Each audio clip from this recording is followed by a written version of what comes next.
Bienvenue sur Radio WLC, une filiale de World's Last Chance Ministries, un ministère en ligne dédié à apprendre à vivre en étant constamment prêt pour le retour du Sauveur. Depuis 2000 ans, les croyants de chaque génération aspirent à être la dernière génération. Contrairement à la croyance populaire, Christ n'a pas donné aux croyants de signe des temps à surveiller. Au lieu de cela, il a averti à plusieurs reprises que sa venue prendrait par surprise même les fidèles. Yahushua a urgemment averti les croyants d'être prêts parce que le Fils de l'homme viendra à l'heure où vous n'y penserez pas. Radio WLC enseigne les esprits et prépare les cœurs au retour soudain de Christ. Bonjour et bienvenue pour un nouveau message rempli de vérité sur Radio WLC. Je suis votre animateur Eric Thomas. Et je suis Jean-Olivier, merci d'être à l'écoute, amis auditeurs. L'émission d'aujourd'hui sera un peu différente de ce que nous faisons habituellement. Si vous nous avez déjà écouté, vous savez qu'à World's Last Chance, nous aimons utiliser le nom personnel de Dieu, qui est Yahweh ou Yah en forme courte. Le nom du Sauveur est assez similaire, c'est Yahushua. Aujourd'hui, nous allons discuter des raisons pour lesquelles il est important d'utiliser les vrais noms divins. Nous avons reçu un certain nombre de lettres d'auditeurs du monde entier qui voulaient savoir quelle différence ça fait de les utiliser ou non. Certains nous ont demandé si nous faisons partie du mouvement du nom sacré ou du mouvement des racines hébraïques. Ce sont des questions justes. Je comprends qu'il y ait une certaine confusion. À première vue, certaines de nos croyances sont très proches de celles défendues par les mouvements du nom sacré et le mouvement des racines hébraïques. C'est sûr, en plus d'utiliser le véritable nom du Père et du Fils, nous croyons en l'adoration au vrai sabbat du 7e jour et nous préconisons un retour à l'observation de tous les jours saints de Yahweh. Mais tu as raison, ça ne signifie pas que nous approuvons un retour à des traditions judaïques. L'apôtre Pierre a écrit « Mais sanctifiez dans vos cœurs Yahweh Elohim, étant toujours prêt à vous défendre avec douceur et respect devant quiconque vous demande raison de l'espérance qui est en vous. » Aujourd'hui, j'aimerais pouvoir fournir une réponse solide aux questions de nos auditeurs sur les raisons pour lesquelles les croyants devraient utiliser le nom sacré. Très bien. Alors, par quoi on commence ?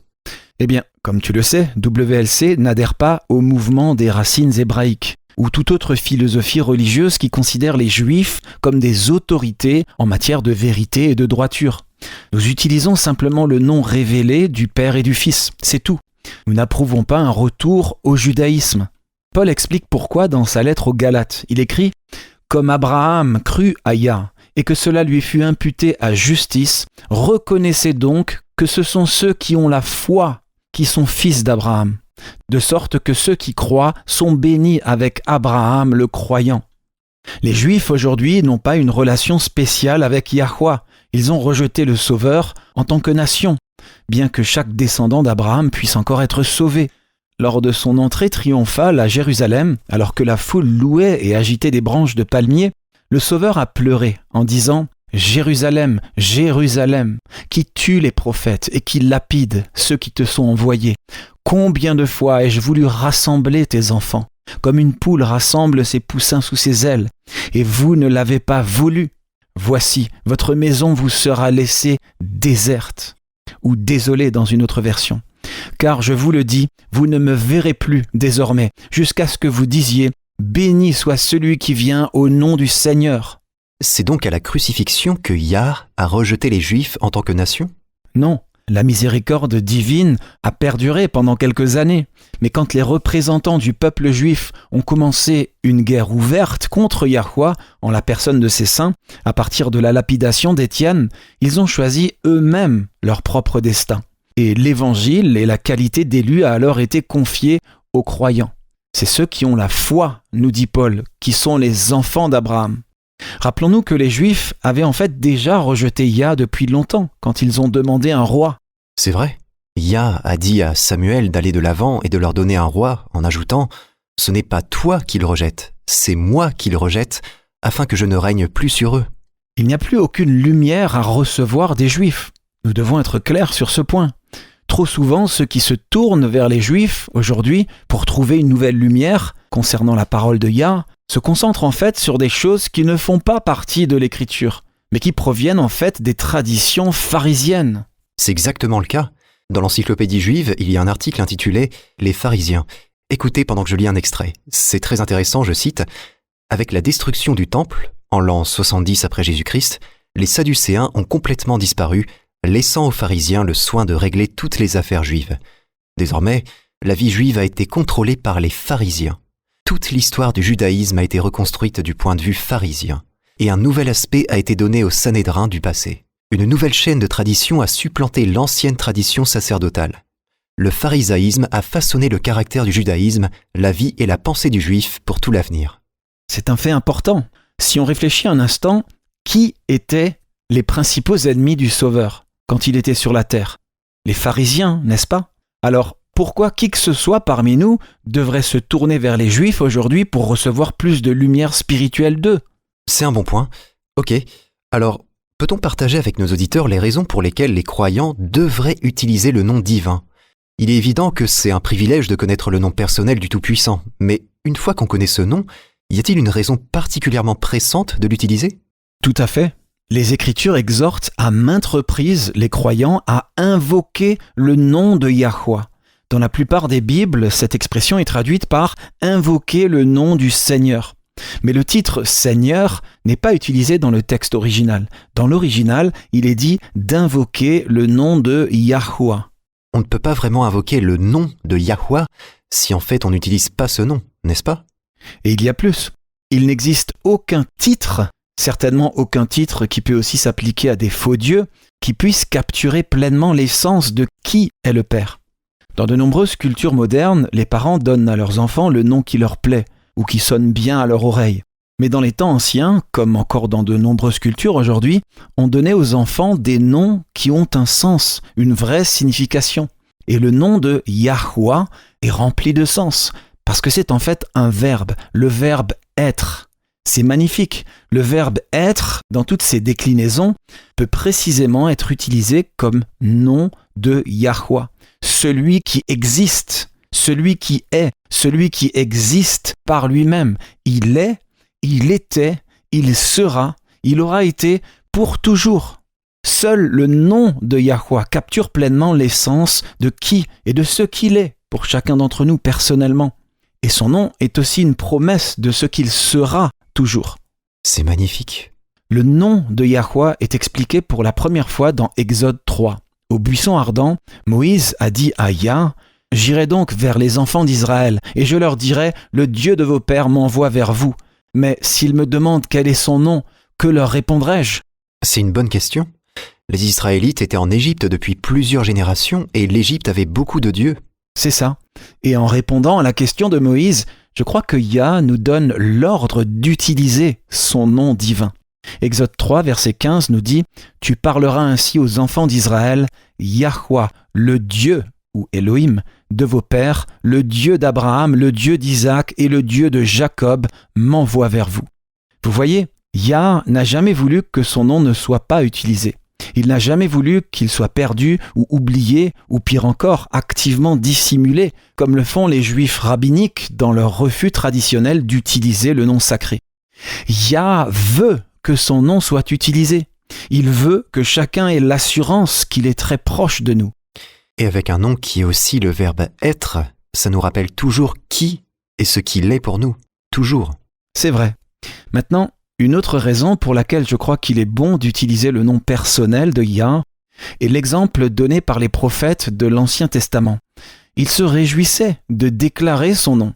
Il est difficile de le percevoir dans les traductions modernes de la Bible qui ont substitué des titres au nom, mais dans le texte original, ils utilisaient fréquemment le nom divin.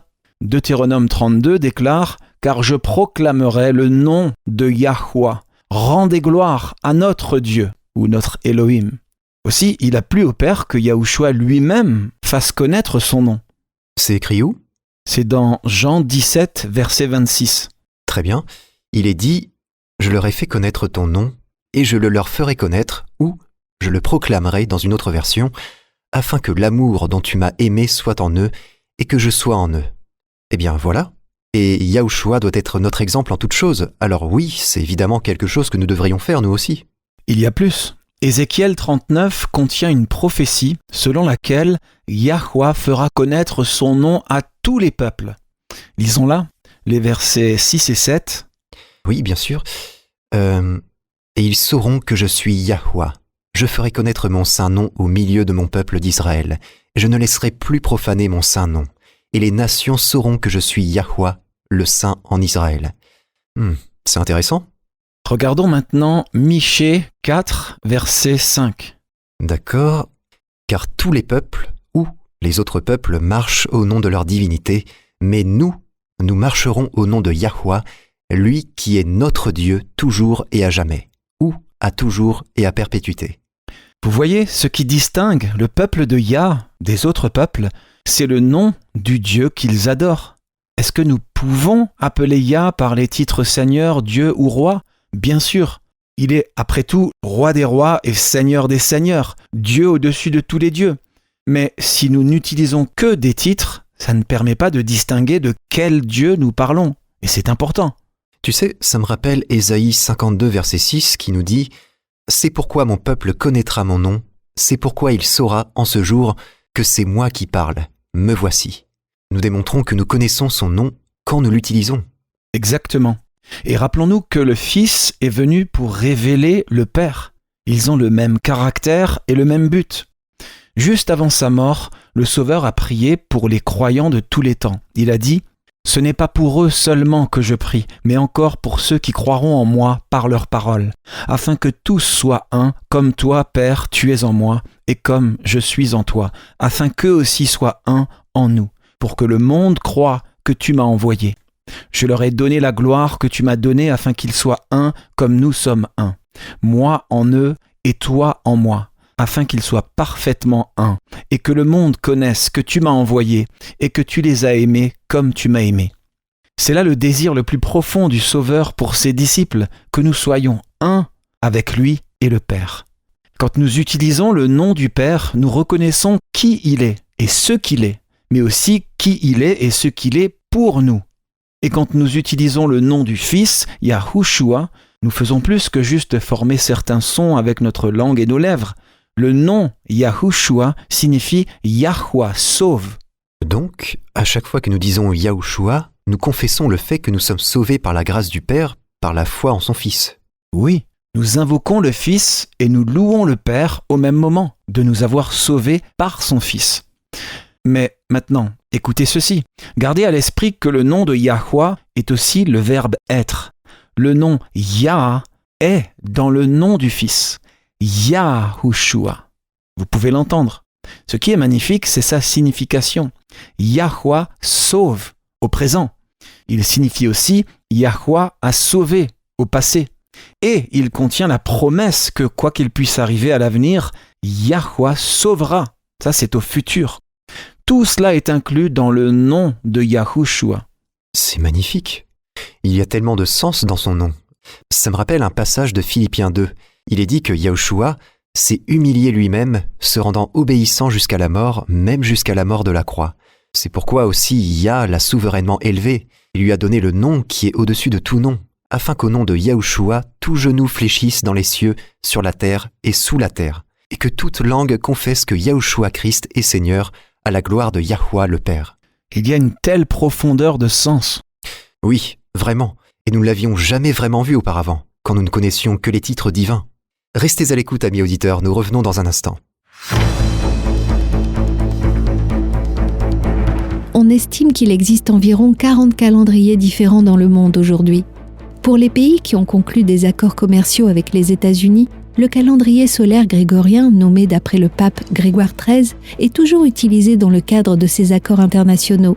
Le calendrier grégorien est devenu si communément utilisé dans le monde occidental que la plupart pensent que sa semaine de 7 jours en cycle continu remonte à la semaine de 7 jours établie à la création.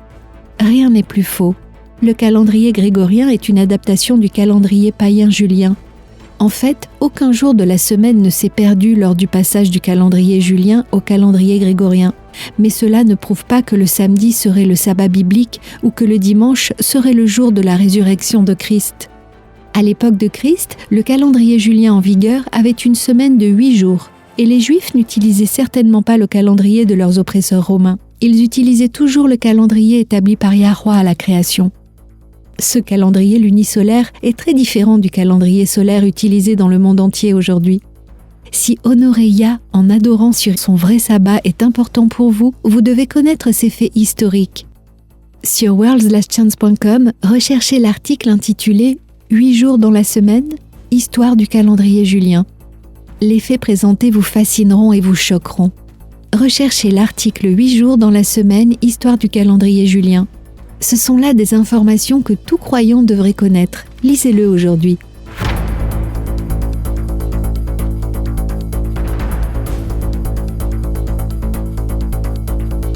Avez-vous déjà été troublé par diverses paroles divines de l'Ancien Testament disant aux Israélites de détruire telle ville ou telle population et d'y tuer tout le monde, y compris les femmes, les enfants et même les bébés? Cela ne semble pas compatible avec le caractère d'amour du Créateur, n'est-ce pas? Il existe cependant une raison à cela. Découvrez-la sur notre site web en lisant les Néphilim dans la Bible. Apprenez pourquoi de tels ordres ont été donnés par un père aimant. Lisez les Néphilim dans la Bible sur worldslastchance.com.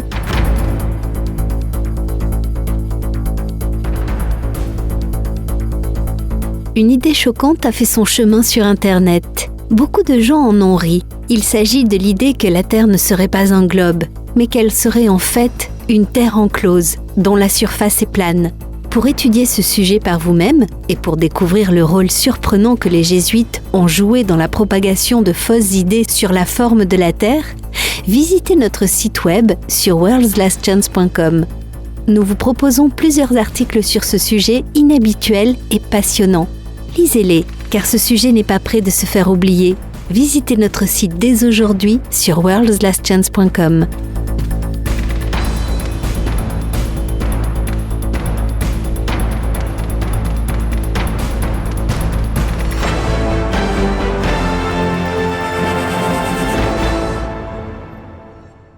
Ok, nous voici de retour. Jean, j'aimerais que nous parlions d'un passage dans Exode 23, verset 13. Il est dit « Vous observerez tout ce que je vous ai dit, et vous ne prononcerez point le nom d'autre Dieu, qu'on ne l'entende point sortir de votre bouche. » Ma question est la suivante. Jusqu'à quel point appliquons-nous ce verset concrètement? Certains le prennent très au pied de la lettre. Certains, oui, et ils sont très sincères. Ce verset nous fait simplement savoir que Yahweh préfère que nous l'appelions par son nom et que nous n'utilisions pas de titres qui sont par ailleurs aussi utilisés pour se référer à des divinités païennes. Mais tu parles d'autre chose, n'est-ce pas? Oui, ce que je veux dire, c'est que, par exemple, certaines personnes disent que nous ne devrions même pas utiliser le mot « heureusement » ou même le mot « grâce » ou tout autre mot qui a déjà été utilisé dans un contexte païen pour désigner des faux dieux. Ce concept vient en grande partie de ceux qui appartiennent au mouvement qu'on appelle le mouvement du Saint-Nom et le mouvement des racines hébraïques. Mais en fait, le résultat, c'est la même chose que ce que Yahushua a dénoncé au sujet des pharisiens quand ils liaient des fardeaux pesants ou des fardeaux lourds et pénibles à porter, dans une autre version. Parce que bien qu'ils soient certainement sincères dans leurs croyances, Satan est prompt à introduire un esprit de compétition dans la sainteté, si on peut le dire de cette façon. C'est comme s'il y avait un jugement subtil de la spiritualité de l'autre, basé sur le nombre de mots hébreux qu'il connaît et utilise, et sur le nombre de mots qu'il qualifie de païens à éviter. Prenons les jours de la semaine. Dans la plupart des langues occidentales, les jours de la semaine sont nommés d'après des dieux planétaires romains ou nordiques. Il y a le dimanche ou Sunday en anglais, qui est le jour du soleil. Il y a le lundi qui est le jour de la lune. Il y a le samedi ou Saturday en anglais qui est le jour de Saturne. Beaucoup de croyants anglophones sincères, par exemple, peuvent dire « Oh, on ne peut pas prononcer le mot samedi, Saturday » pour eux. Saturne était un dieu païen. Certains, quand ils essaient de communiquer quelque chose au sujet des jours de la semaine, puisqu'ils n'utilisent pas ces mots-là, peuvent abandonner par frustration et finalement dire le mot païen, entre guillemets, puis dire aussitôt « Pardonne-moi, Père », comme si c'était un péché de prononcer ce mot. Sérieux? Oui, et donc priver des mots que la plupart des gens utilisent couramment, mais ayant besoin de certains mots pour communiquer, ils apprennent quels sont ces mots en hébreu et émaillent leur conversation de tous ces mots hébreux à la place. Et il devient difficile de communiquer, parce que les autres ne connaissent pas forcément les mots en hébreu. Comment avoir une communication avec eux pour ceux qui ne connaissent pas l'hébreu? Et au bout d'un certain temps, il s'insinue cette subtile idée, non exprimée ouvertement, que votre capacité à substituer des mots hébreux à des mots considérés païens serait un reflet de votre spiritualité, de votre position par rapport à Yah. Mais d'où vient cette tendance ? Est-ce que les Écritures enseignent ça ? Eh bien, il semblerait que oui, si on sort quelques versets de leur contexte. Oui, on peut prouver à peu près tout ce qu'on veut si on sort des versets de leur contexte. Quels versets est-ce qu'ils utilisent ? 2 versets qui sont dans Osée, chapitre 2. « En ce jour-là, dit Yahweh, tu m'appelleras mon mari » ou « Ishi » dans la King James, du mot hébreu pour mari. « Et tu ne m'appelleras plus mon maître » ou « Baali » dans la King James, du mot hébreu pour maître ou seigneur. « J'ôterai de ta bouche les noms des Baal » ou « Baalim » dans la King James, maître ou seigneur au pluriel, afin qu'on ne les mentionne plus par leur nom. Baali, Baalim, ça ressemble un peu à Baal, le dieu des Cananéens ? Bien sûr, mais ce que les gens oublient quand ils sortent le verset de son contexte, c'est ce qu'il était réellement censé exprimer. Par conséquent, ils perdent un très beau passage de l'Écriture. Le mot « Baal » est l'équivalent du mot « Seigneur » en français. C'est tout ce qu'il signifie. C'est un titre de respect dans de nombreux pays. C'est simplement un titre. C'est pourquoi à WLC, nous préférons utiliser le nom réel de Yahweh. Mais il n'y a rien d'intrinsèquement pécheur, rien d'intrinsèquement païen dans le mot « Seigneur ». C'est vrai, le mot en lui-même ne peut pas être païen. Et pourtant, beaucoup de gens disent le mot hébreu « Baal » peut signifier « Seigneur », mais c'est aussi le nom d'un dieu phénicien, donc l'utiliser signifie que vous adorez un dieu païen. Mais c'est juste un mot courant. Bien sûr, un mot qui a été utilisé pour s'appliquer à des faux dieux, mais ce n'est qu'un mot courant. C'est une logique erronée de dire qu'on ne peut pas prononcer ce genre de mots. Si cette logique était vraie, on devrait aussi dire que puisque Moloch, qui vient de Malach en hébreu, signifie roi, et que Moloch était aussi le dieu des Moabites, il serait sacrilège de se référer à Yahweh comme étant notre roi. C'est aller trop loin. Même dans Apocalypse 19, au verset, je pense que c'est le verset 16, nous avons une description de Yahushua et il est dit « Il avait sur son vêtement et sur sa cuisse un nom écrit « Roi des rois et Seigneur des seigneurs ». Si l'utilisation de tels mots communs était un péché, l'apôtre Jean ne les aurait pas vus en vision écrits sur les vêtements du Sauveur. Le nom Diana signifie divine. C'est aussi le nom d'une déesse païenne. Et donc, selon certains, utiliser le mot divin en référence à Yahweh serait un blasphème. Mais ça n'a aucun sens. Encore une fois, c'est un mot commun, un mot courant. Refuser de l'utiliser ne fait que vous priver d'une possibilité de décrire Yahweh. C'est un bon point. Et je réalise quelque chose. Si vous refusez d'utiliser certains mots parce qu'ils ont été utilisés pour se référer à des dieux païens, si vous insistez sur le fait que l'hébreu est la langue du ciel et que vous ne devez utiliser que des mots hébreux, vous cherchez dans un sens à défaire ce que Yahweh lui-même a fait à Babel. À Babel, Yahweh a confondu les langues de la terre. Yahweh a mélangé toutes les langues. C'était sa volonté qu'il y ait des différences. Refuser d'utiliser les mots de la langue qu'il a assignés à vos ancêtres, c'est, en un sens, essayer d'annuler ce qu'il a fait à Babel, n'est-ce pas ? On peut le dire. Tu as dit quelque chose tout à l'heure, Jean, et j'aimerais y revenir. Tu as dit que ces versets d'Osée, chapitre 2, ont été sortis de leur contexte, perdant ainsi la beauté de ce qu'ils signifiaient à l'origine. Pourrait-on partager ce que signifiait ce passage ? Qu'est-ce qui nous manque ici ? Est-ce que tu as entendu parler de la règle des 20-20 ? Ça me dit rien. Eh bien, pour être sûr de lire quelque chose dans son contexte, il est conseillé de commencer à lire 20 versets avant et de continuer à lire 20 versets après le verset qu'on veut lire. De cette façon, on est sûr de comprendre le verset dans son contexte. Si on applique cette règle à Osée 2, on découvre que le chapitre entier traite du mariage. Osée avait épousé une femme qui lui était infidèle. Yahweh a utilisé le chagrin d'Osée pour démontrer comment l'infidélité d'Israël envers Yah avait blessé son cœur. Oui, c'est vrai. Israël avait été infidèle à Yah, tout comme la femme d'Osée, Gomère, lui avait été infidèle. C'était une illustration vivante. Dans le chapitre 2, Yahweh explique qu'il pardonnera l'infidélité d'Israël, tout comme Osée a pardonné l'infidélité de Gomère. Et puisqu'il aime tellement son peuple, il promet qu'il les attirera dans une relation encore plus proche que celle qu'ils avaient auparavant.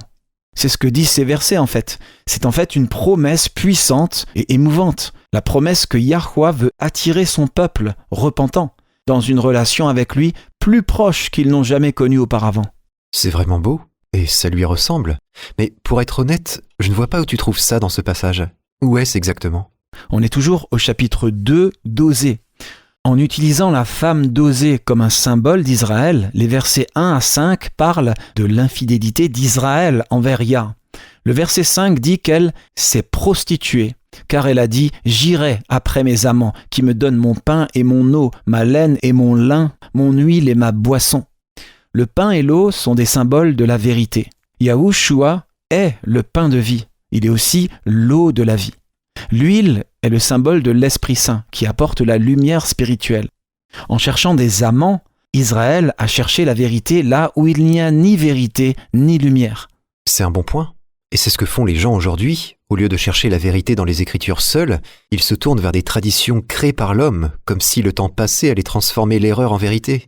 Et c'est aussi exactement ce que les gens font quand ils se tournent vers les Juifs d'aujourd'hui, les descendants spirituels des pharisiens, pour trouver de la lumière. Ok, verset 6. En conséquence de l'infidélité de son peuple, Yahweh dit « C'est pourquoi, voici, je vais fermer son chemin avec des épines et y élever un mur, afin qu'elle ne trouve plus ses sentiers. » Vous voyez, il veut qu'elle revienne à lui. Alors il permet que des problèmes surgissent dont ses amants ne peuvent pas la sauver. Et le résultat est clair. Lisons le verset 7. « Elle poursuivra ses amants et ne les atteindra pas. Elle les cherchera et ne les trouvera pas. Puis elle dira « J'irai et je retournerai vers mon premier mari, car alors j'étais plus heureuse que maintenant. » Quand un cœur rebelle refuse de se soumettre à Yah, il ne force pas sa volonté. Il se retire et nous laisse faire ce que nous voulons. Il ne nous force jamais. Il permet seulement que les conséquences de nos décisions retombent sur nous. Mais il ne nous laisse pas là. Il nous aime. Et tout ça est permis pour que nous regardions vers lui et que nous soyons sauvés. Lisons le verset 14. « C'est pourquoi voici, je veux l'attirer et la conduire au désert, et je parlerai à son cœur. » C'est beau. Tout cela est conçu pour ramener le cœur obstiné à Yah. C'est fait dans l'amour. Voilà le contexte de ces versets. Yah cherche à attirer ses enfants qui se sont égarés pour les ramener dans ses bras aimants. Il dit qu'il parlera à son cœur, ou dans une autre version, qu'il lui parlera confortablement, ou d'une manière qui apporte le confort, le soulagement de la douleur et de la détresse. Maintenant, en gardant ça à l'esprit, lisons les versets 16 et 17. « En ce jour-là, dit Yahweh, tu m'appelleras mon mari ou Ishi, tu ne m'appelleras plus mon maître ou Bali.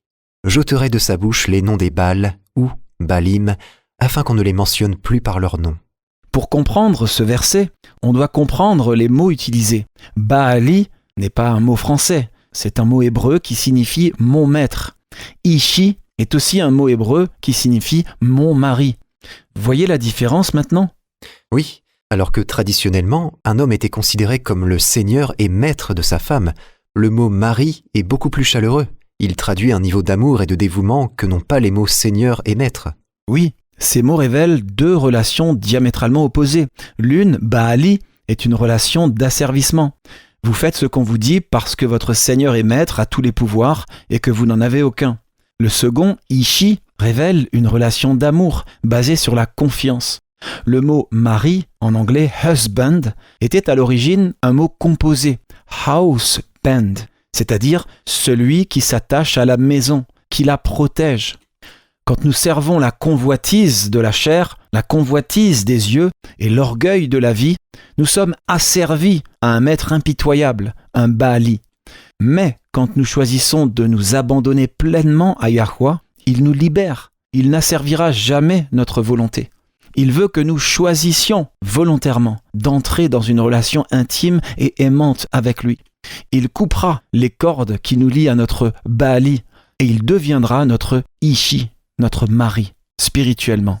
C'est beau, ça me rappelle ce qu'a écrit Ésaïe, car ton Créateur est ton époux, Yahweh des armées est son nom, et ton Rédempteur est le Saint d'Israël. Il se nomme Dieu de toute la terre, car Yahweh te rappelle comme une femme délaissée et au cœur attristé, comme une épouse de la jeunesse qui a été répudiée, dit ton Dieu. Il veut une relation intime, une relation d'amour avec chacun d'entre nous. Ce n'est pas possible quand nous nous égarons et que nous donnons la priorité à d'autres Baali, dans nos vies, que ce soit nos emplois, nos jouets ou nos conjoints. Il doit être le premier, le meilleur et le dernier, du début à la fin, en toutes choses. Jérémie 31 décrit cette relation proche et personnelle que Yah offre à chacun d'entre nous. Lisons les versets 31 à 34. « Voici les jours viennent, dit Yahweh, où je ferai avec la maison d'Israël et la maison de Juda une alliance nouvelle. Non comme l'alliance que je traitais avec leur père, le jour où je les saisis par la main pour les faire sortir du pays d'Égypte, alliance qu'ils ont violée, quoique je fusse leur maître, dit Yahweh. Mais voici l'alliance que je ferai avec la maison d'Israël après ces jours-là, dit Yahweh. Je mettrai ma loi au-dedans d'eux. Je l'écrirai dans leur cœur, et je serai leur Dieu, et ils seront mon peuple. Celui-ci n'enseignera plus son prochain, ni celui-là son frère, en disant « Connaissez Yahweh ». Car tous me connaîtront, depuis le plus petit jusqu'au plus grand, dit Yahweh. Car je pardonnerai leur iniquité, et je ne me souviendrai plus de leurs péchés. Voilà la destinée divine offerte à chacun d'entre nous. Et c'est la véritable interprétation d'Osée 2. Ne partez pas les amis, à notre retour nous répondrons aux questions que vous nous envoyez dans notre courrier des auditeurs. Restez à l'écoute.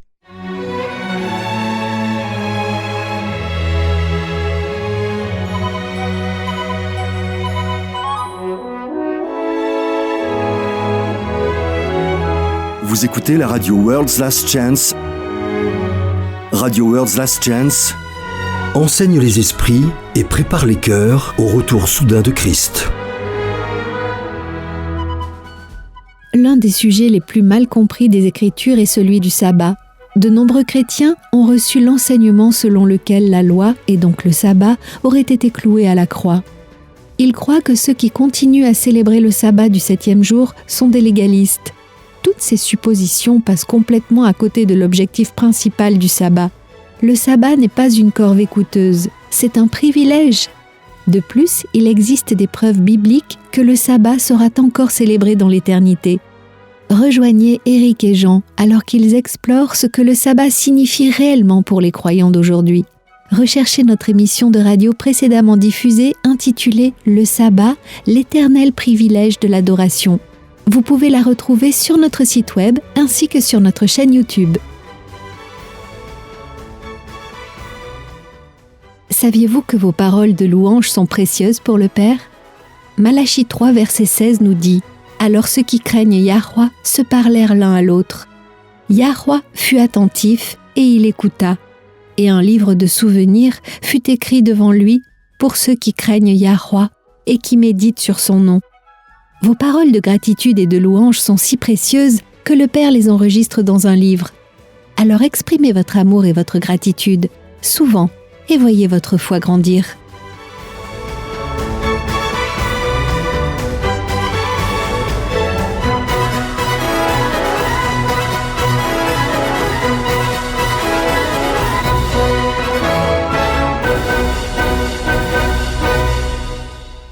C'est l'heure de notre courrier des auditeurs.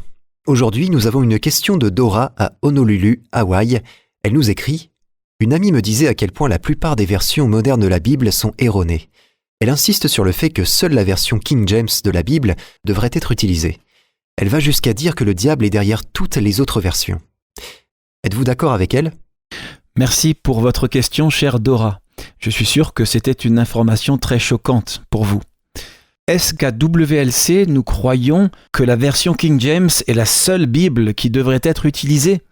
La réponse courte est non. En disant la réponse courte, je suppose qu'il y a une mise en garde. Quelle est la réponse longue ? La réponse longue est que, bien que WLC ne croit pas que la version King James soit la seule Bible que nous devrions utiliser, il y a de bonnes raisons d'être prudent quand on utilise les traductions modernes. Pourquoi ? Eh bien, tout d'abord, nous devons nous rappeler ce que Paul a dit dans Timothée 2. Toute écriture est inspirée de Yahweh et utile pour enseigner, pour convaincre, pour corriger, pour instruire dans la justice, afin que l'homme de Yah soit accompli et propre à toute bonne œuvre. À World's Last Chance, nous croyons fermement que les manuscrits originaux de la Bible, appelés autographes, ont effectivement été écrits sous l'inspiration de l'esprit de Yah et qu'ils étaient exempts de toute corruption. Mais ça ne signifie pas que toutes les traductions modernes de ces textes sont inhérentes. Eh bien, oui. Et certaines de ces versions modernes ne sont même pas des traductions. Ce ne sont que des paraphrases d'autres traductions. Donc, toute erreur de traduction qu'on peut trouver dans la première traduction sont reportées sur les paraphrases, qui deviennent encore moins précises que la traduction dont elles sont issues. C'est ça. Aussi, des erreurs de traduction se sont produites. Et même des corruptions se sont glissées dans le texte au fil des siècles. Par corruption, est-ce que tu veux dire que des erreurs flagrantes ont été délibérément incorporées dans le texte sacré ? Oui, Eh bien, est-ce que tu peux donner des exemples ? Parce que c'est une accusation assez grave. ça l'est, mais c'est la vérité. Et nous pouvons le savoir en comparant les premiers manuscrits avec ceux qui sont plus tardifs. Il y a certains mots qui n'apparaissent tout simplement pas dans les premiers manuscrits. Ils n'ont été glissés dans le texte que plus tard, après que l'Église catholique romaine se soit établie et ait commencé à avoir une emprise sur la chrétienté. Ces ajouts reflètent la théologie catholique et non les enseignements originaux des apôtres. Waouh, c'est une sérieuse inculpation. Est-ce que tu peux donner quelques exemples ? Certainement. L'un des exemples les plus flagrants de mots ajoutés à l'écriture se trouve dans 1 Jean 5, versets 7 et 8. Lisons-le, dans la version Osterwald, qui reflète bien la version King James dans ce cas. Bien sûr, il est dit « Car il y en a 3 qui rendent témoignage dans le ciel, le Père, la Parole et le Saint-Esprit, et ces 3-là sont un. Il y en a aussi 3 qui rendent témoignage sur la terre, l'Esprit, l'eau et le sang. Et ces 3-là se rapportent à une seule chose, ou les 3 sont d'accord pour un même témoignage dans une autre version. » C'est donc ce que dit la version King James, mais que dit le texte original ? Le texte original dit « Car il y en a 3 qui rendent témoignage, l'Esprit, l'eau et le sang. Et ces 3-là se rapportent à une seule chose, ou et ces 3-là ne font qu'un. » C'est très différent. Vous pouvez voir comment les mots supplémentaires semblent soutenir la doctrine d'une divinité trine. La Trinité est la doctrine fondamentale du catholicisme. Mais comme nous l'avons déjà établi dans d'autres émissions, c'est une doctrine qui vient directement du paganisme. Il est donc certain que ces mots ont été ajoutés plus tard, par quelqu'un qui essayait d'établir la doctrine de la Trinité comme étant inspirée divinement. Est-ce qu'il y a un moyen de savoir quand ces mots ont été ajoutés ? Ces mots supplémentaires n'apparaissent dans aucun texte antérieur au XIe siècle. Mais c'est incroyable, c'est 1000 ans après Yahushua. Précisément. Mais il y en a d'autres. Matthieu 28, verset 19, est un autre exemple d'ajouts ultérieurs qui ont corrompu le texte pour soutenir des doctrines venant du paganisme. Attends un instant que je le lise. Ok, il est dit « Allez, faites de toutes les nations des disciples, les baptisant au nom du Père, du Fils et du Saint-Esprit. » Alors, que dit le texte original ? Le texte original dit simplement « Allez, faites de toutes les nations des disciples en mon nom. » Vous savez, c'est une affaire sérieuse que de modifier les Écritures. Ça me rappelle un passage du livre de l'Apocalypse, chapitre 22, qui dit « Je le déclare à quiconque entend les paroles de la prophétie de ce livre. Si quelqu'un y ajoute quelque chose, Yah le frappera des fléaux décrits dans ce livre. Et si quelqu'un retranche quelque chose des paroles du livre de cette prophétie, Yah retranchera sa part de l'arbre de la vie et de la ville sainte décrit dans ce livre. » C'est sérieux. Et même si ce passage fait spécifiquement référence au livre de l'Apocalypse, le principe s'applique toujours. Donc, nous avons vu quelques exemples de corruption qui ont été glissés dans le livre sacré. L'ami de Dora insiste pour dire que seule la version King James devrait être utilisée. Que répondre ? N'oublions pas que la version King James est elle-même une traduction en anglais. Si on affirme que la version King James serait la seule au monde à pouvoir être utilisée, tous ceux qui ne savent pas lire l'anglais sont déjà exclus. C'est vrai. Ceci étant dit, parmi les Bibles en anglais, je crois que la version King James est l'une des plus précises.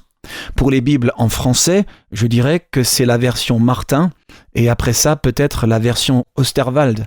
Je préfère ces versions-là pour mon étude personnelle de la Bible. Et c'est parmi celles que nous utilisons souvent pour les traductions en anglais comme en français sur notre site web.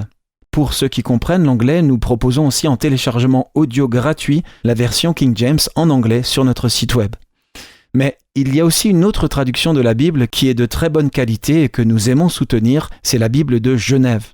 Oui, c'est la Bible que les réformateurs protestants préféraient, n'est-ce pas ? Oui, en fait, au départ, les protestants se méfiaient beaucoup de la version King James, parce que le roi Jacques, King James donc, qui avait commandé la traduction, était le fils de Marie, la reine d'Écosse, qui était une fervente catholique romaine. Mais cette version King James, comme la Bible de Genève, sont toujours les traductions les plus exactes disponibles en anglais. Donc je n'irai pas jusqu'à dire qu'aucune autre version ne devrait être lue, mais en anglais, la version King James et la Bible de Genève sont les deux traductions les plus exactes. Et en français, je dirais que la version Martin et la version Osterwald sont les deux traductions les plus proches. C'est bon à savoir. Nous voulons aussi entendre parler de vous, amis auditeurs. Si vous avez une question ou un commentaire, ou une demande de prière, envoyez-nous un message. Nous ajouterons votre demande à notre liste de prières. Nous ferons de notre mieux pour répondre aux questions, et si nous ne pouvons pas répondre à l'antenne, vous pouvez consulter notre section questions-réponses sur notre site internet. Il vous suffit de vous rendre sur worldslastchance.com et de cliquer sur « Contactez-nous ». Nous aimons recevoir de vos nouvelles.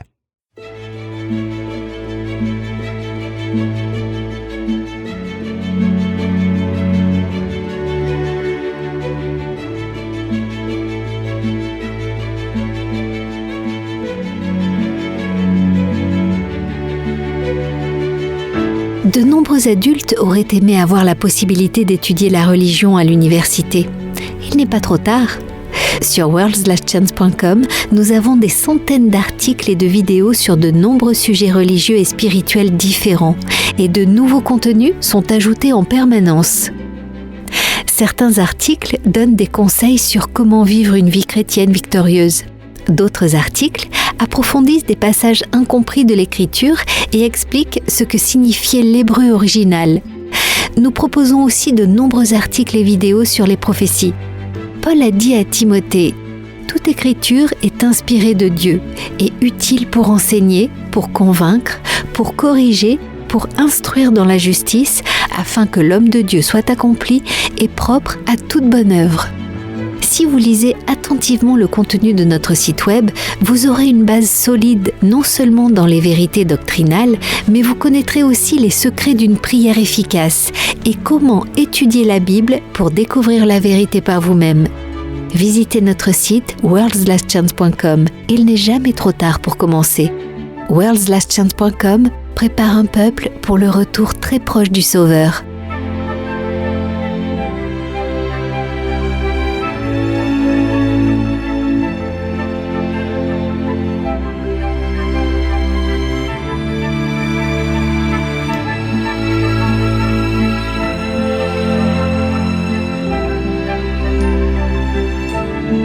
Entendre comment Yahweh a béni les autres est toujours un merveilleux encouragement. Avez-vous une expérience ou un témoignage qui pourrait encourager et bénir les autres ? Nous serions ravis de l'entendre. Visitez notre site worldslastchance.com. Votre foi sera renforcée en lisant l'expérience d'autres personnes qui ont choisi de suivre la vérité, et votre propre témoignage peut renforcer la foi des autres. worldslastchance.com. Nous nous réjouissons avec vous des meilleures délivrances de Yahweh dans votre vie.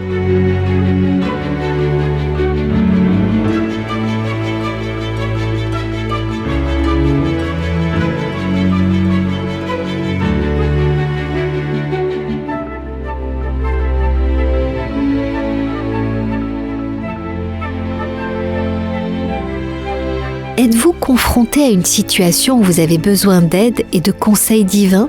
Il y a de la puissance dans la prière. Yahweh n'aspire qu'à répondre à la prière de la foi. Si vous souhaitez que d'autres personnes se joignent à vous dans la prière, visitez notre site web et cliquez sur « Demande de prière ». L'équipe WLC prie chaque jour sur la liste de prière et d'autres personnes dans le monde entier peuvent se joindre à vous pour chercher la face du Père. N'oubliez pas, la prière fait bouger le bras de la Toute-Puissance. Nous nous joignons à vous dans la prière sur worldslastchance.com.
Vous écoutez Élise Blanc pour votre promesse quotidienne de la parole de Yah.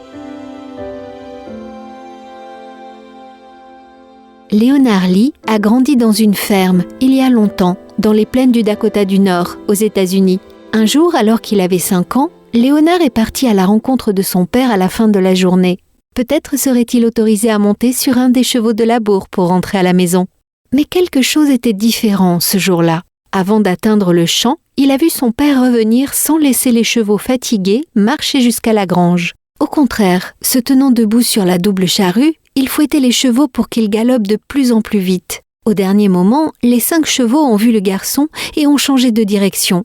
Monsieur Lee a appuyé sur le levier de déclenchement et les sacs de charrue se sont enfoncés profondément dans le sol, projetant la terre noire du Dakota à 3 mètres dans les airs. 1 fois, 2 fois, 3 fois, 4 fois, Monsieur Lee a labouré des cercles autour de son fils. Puis, asseyant le garçon sur le siège de la charrue, Monsieur Lee a sorti une boîte d'allumettes et a brûlé l'herbe sèche qui restait au milieu du cercle qu'il venait de labourer.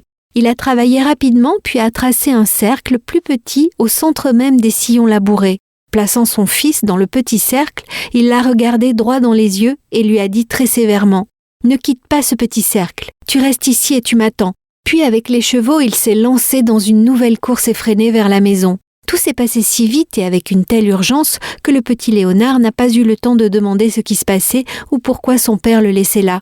Ce que Léonard ne savait pas, c'est que son père avait vu un feu de forêt balayer la prairie sèche.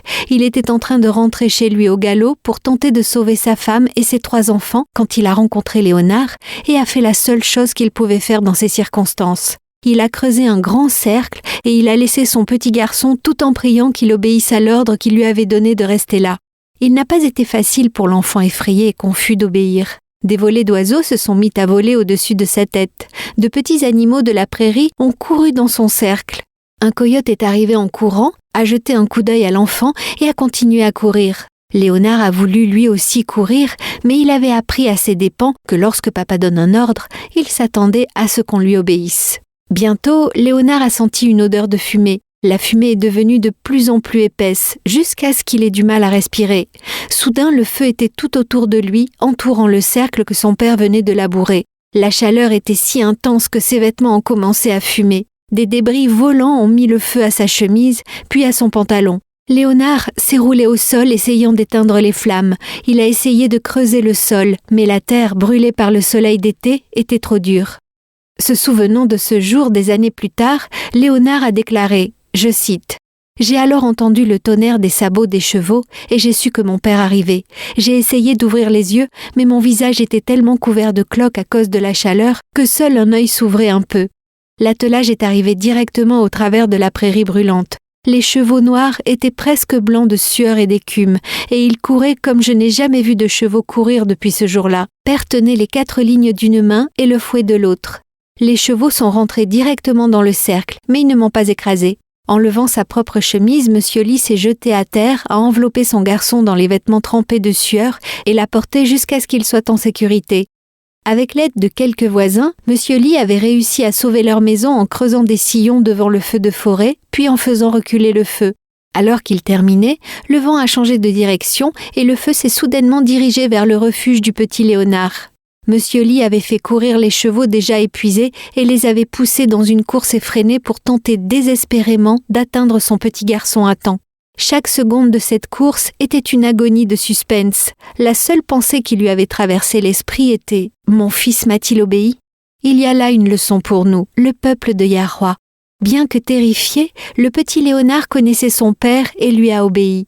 Exode 19.5 nous dit « Maintenant, si vous obéissez à ma voix, et si vous gardez mon alliance, vous serez pour moi un trésor particulier, car toute la terre est à moi. » Nous avons reçu de grandes et précieuses promesses.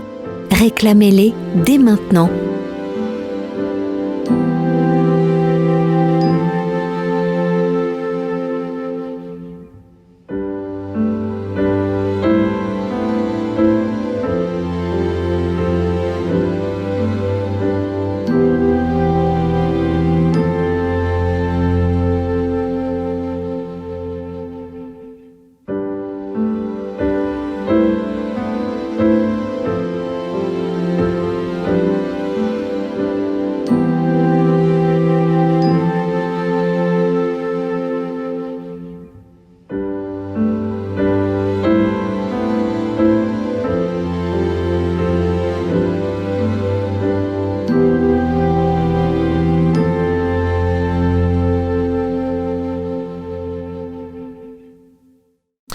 Tu sais, il n'est pas facile de faire la part des choses. C'est un privilège de connaître et de pouvoir utiliser le nom personnel du monarque de la création.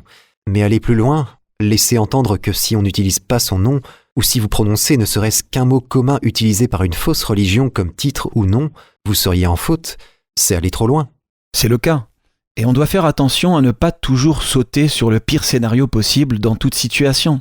La plupart des gens n'utilisent pas le nom de Yahweh simplement parce qu'ils ne le connaissent pas. Ils seraient bénis de le connaître, mais Yahweh est notre Père aimant. Il comprend où chacun en est. Yah, sans tenir compte des temps d'ignorance, annonce maintenant à tous les hommes, en tout lieu, qu'ils aient à se repentir. Oui, acte 17, verset 30. Comme nous venons de le voir dans notre courrier des auditeurs, des erreurs de traduction et même des ajouts délibérés ont été faits. Mais tout n'est pas un complot diabolique. Si on prend le mot Jéhovah, par exemple, ce n'est pas le nom de Yahweh. Jéhovah n'est pas le nom exact, mais il provient d'une translittération d'une translittération.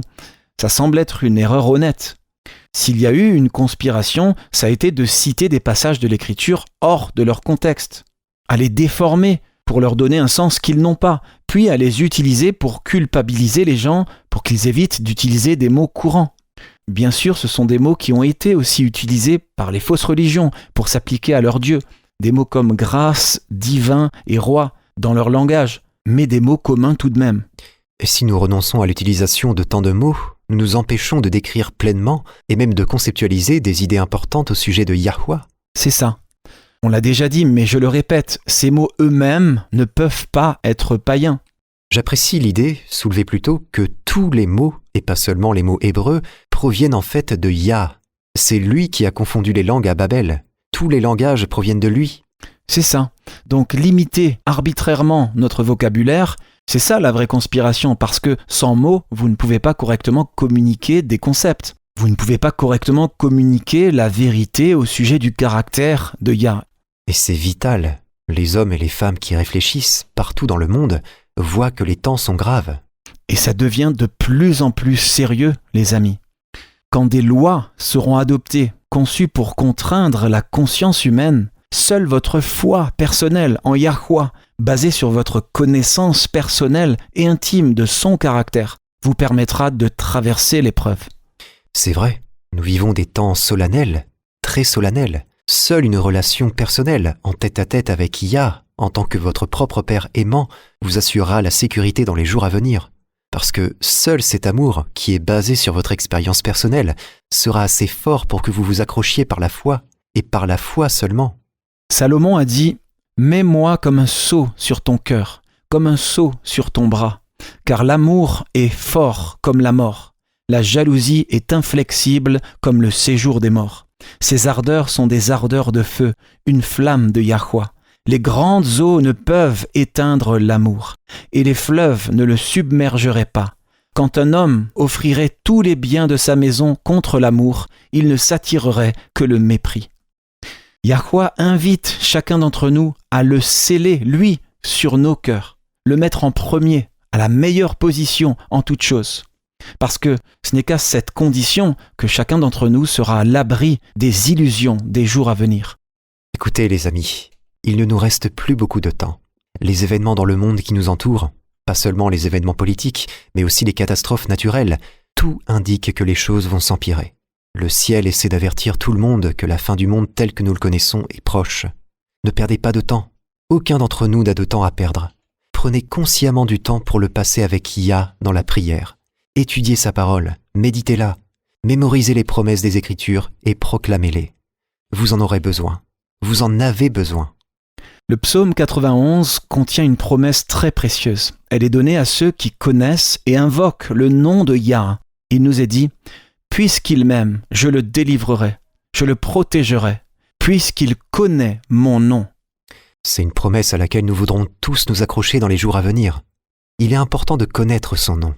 Il est important de commencer, dès maintenant, à invoquer son nom, à faire appel à lui par son nom, pour que ça devienne une habitude. Rien n'est plus important que d'apprendre à connaître Yah par vous-même, amis auditeurs.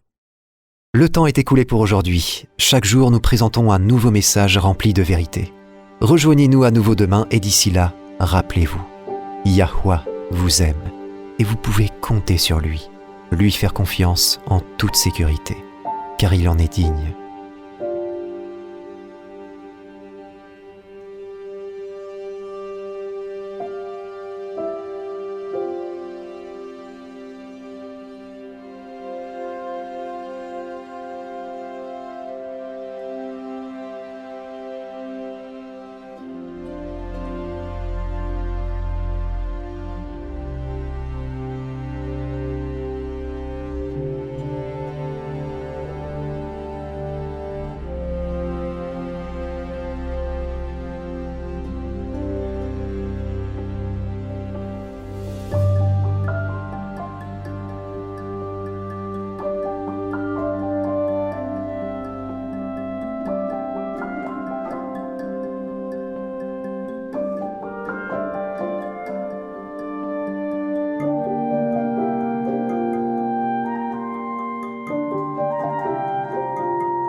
Vous étiez à l'écoute de Radio WLC. Cette émission, ainsi que les épisodes précédents de Radio WLC, peuvent être téléchargés sur notre site web. Elles sont parfaitement appropriées pour être partagées avec des amis et pour des études bibliques. Elles sont également une excellente ressource pour ceux qui adorent Yahuwah, seul à la maison. Pour écouter les émissions déjà diffusées, visitez notre site web worldslastchance.com. Cliquez sur l'icône Radio WLC affichée sur notre page d'accueil. Dans ses enseignements et ses paraboles, le Sauveur n'a pas donné de signe des temps à surveiller. Au lieu de cela, l'idée maîtresse de son message était une vigilance constante. Rejoignez-nous demain pour un autre message rempli de vérité, alors que nous explorons divers sujets centrés sur le retour du Sauveur et comment vivre en étant constamment prêt à l'accueillir chaleureusement quand il viendra. Radio WLC enseigne les esprits et prépare les cœurs au retour soudain de Christ.